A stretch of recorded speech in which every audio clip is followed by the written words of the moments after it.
অনুপ্রবেশকারী মুসলিম, রোহিঙ্গা মুসলিম কেন থাকবে আমার ভারতবর্ষে? তার জন্য এসে আর এটা হচ্ছে ভালো তো। তারা তো আমাদের এখানে এসে ওখান থেকে মাধ্যমিক পাশ করে এসে এখানে 9-এ ভর্তি হচ্ছে।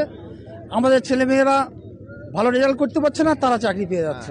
একেবারে এই যে একটা ভয় রয়েছে যে মানুষের ভোটাধিকার কেটে যাবে, এরকম ধরনের একটা ন্যারেটিভ ছড়ানো হচ্ছে বিভিন্ন তৃণমূলের তরফ থেকে। একদম মমতা বন্দ্যোপাধ্যায় মিথ্যে কথা বলছে।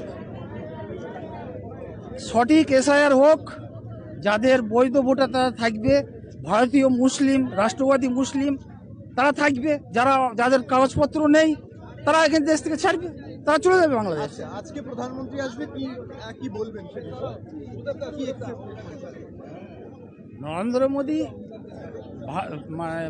ভারতবর্ষের সংকল্প বিকশিত ভারত করার জন্য